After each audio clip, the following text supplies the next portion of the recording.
ভারতের সঙ্গে কি ফের যুদ্ধ হতে পারে এই কাশ্মীর ইস্যু নিয়ে? সেনা প্রধানকে একটি আলটিমেটাম দিয়েছেন, এবার কি পাকিস্তানের সঙ্গে যুদ্ধ লাগবে ভারতে?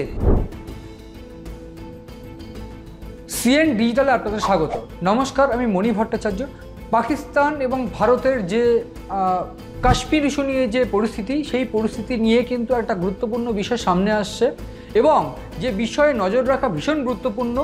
এবার কি পাকিস্তানের সঙ্গে যুদ্ধ লাগবে ভারতের, কিংবা পাকিস্তানকে কি এবার উচিত ভাষায় জবাব দেবে ভারত? এই বিষয়গুলো কিন্তু সামনে উঠে আসছে। তার কারণ কি? তার কারণ হিসাবে যেটা দেখা যাচ্ছে, ইতিমধ্যেই কিন্তু পাকিস্তানের অধিকৃত যে কাশ্মীর, সেই কাশ্মীর ইস্যুতে বিভিন্ন জায়গায় বিভিন্ন মন্তব্য করেছেন ভারতীয় প্রধানমন্ত্রী নরেন্দ্র মোদী এবং বিদেশমন্ত্রী এস জয়শঙ্কর সহ রণধীর জয়সওয়ালের মতো ব্যক্তিত্বরা। তার কারণ কি? তাদের যে মূলত দাবি যে পাকিস্তান পূর্বেই কিন্তু ভারতের যে কাশ্মীর, ভারতের কিছু অংশ, কাশ্মীরের কিছু অংশ তারা দখল করে রেখেছে। ফলে বিভিন্ন ক্ষেত্রে কিন্তু এই প্রসঙ্গ উঠছে এবং এই পাক অধিকৃত যে কাশ্মীর, সেই কাশ্মীর ফেরানোর দাবি কিন্তু ইতিমধ্যে ভারত সরকার তুলছে।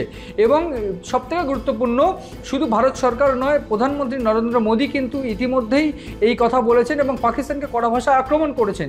এবং রায়সিনা প্রলাপে কিন্তু বিদেশমন্ত্রী এস জয়শঙ্কর একটি মন্তব্য করেন যে পাক অধিকৃত কাশ্মীর তিনি কিন্তু ফেরাবেন এবং ভারতে কিন্তু এই পাক অধিকৃত কাশ্মীর ফেরাতেই হবে।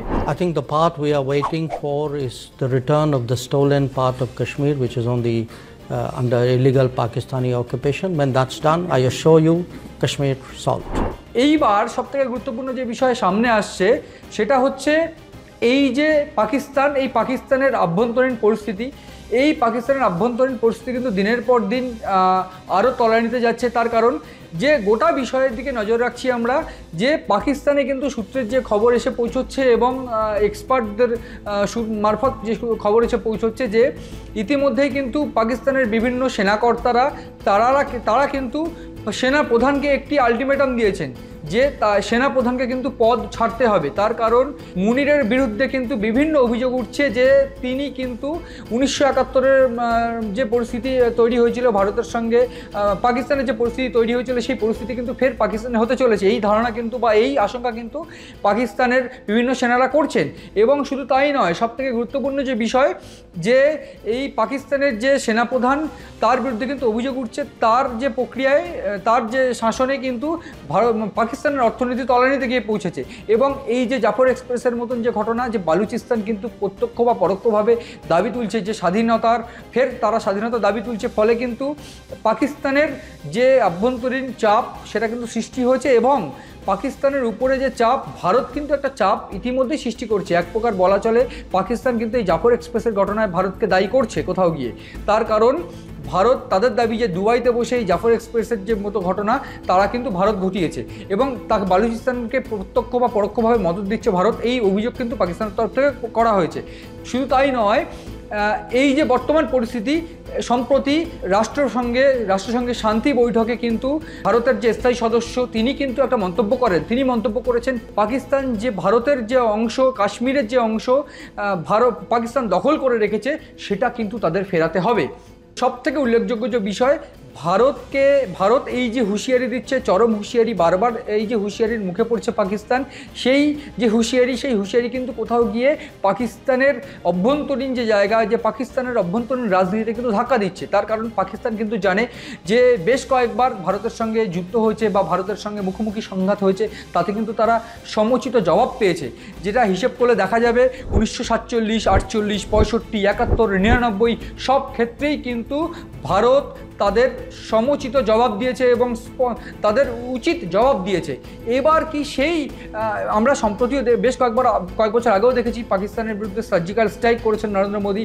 সব মিলিয়ে কিন্তু ফের কোথাও গিয়ে পাকিস্তানের বিরুদ্ধে আবার ভারতের লড়াই হবে বা ভারতের সঙ্গে যুদ্ধ হতে চলেছে, এই বিষয়টা কিন্তু প্রকাশ্যে আসছে। তার কারণ কি? কাশ্মীর ইস্যু। এই যে কাশ্মীর ইস্যু, সেই কাশ্মীর ইস্যুতে কিন্তু ইতিমধ্যেই প্রধানমন্ত্রী মোদী, বিদেশমন্ত্রী এস জয়শঙ্কর এবং রণধীর জয়সওয়ালের মতো ব্যক্তিত্বরা প্রশ্ন তুলছেন এবং তাদের দাবি যে পাক অধিকৃত যে কাশ্মীর, সেই কাশ্মীর কিন্তু তাদের ফেরাতে হবে। এবং বিভিন্ন সময় কিন্তু তারা বিভিন্ন ক্ষেত্রে তারা এই দাবিও করছেন যে তাদেরকে ফেরাতে হবে এবং যদি প্রয়োজন হয় সেই এই যে ফেরানোর যে প্রক্রিয়া সেটা কিন্তু ভারতই করে নেবে। এই গোটা বিষয়ে কিন্তু রীতিমতো পাকিস্তান চাপে পড়েছে এবং পাকিস্তানের যারা সেনারা রয়েছে তারা কিন্তু ইতিমধ্যে মুনিরকে আলটিমেটাম দিয়েছে। সব মিলিয়ে পাকিস্তান কিন্তু বিপাকে রয়েছে এবং শুধু তাই নয়, পাকিস্তানের যিনি সেনাপ্রধান তার বিরুদ্ধেও কিন্তু বেশ কিছু অভিযোগ আসছে। তার বিভিন্ন দুর্নীতি, শুধু দুর্নীতি নয়, তার আমলে বা তার শাসনকালে যে পরিস্থিতি পাকিস্তানের সৃষ্টি হয়েছে সেই পরিস্থিতি কিন্তু কোনোভাবেই কাম্য ছিল না, এমনটাই মত সেনাদের।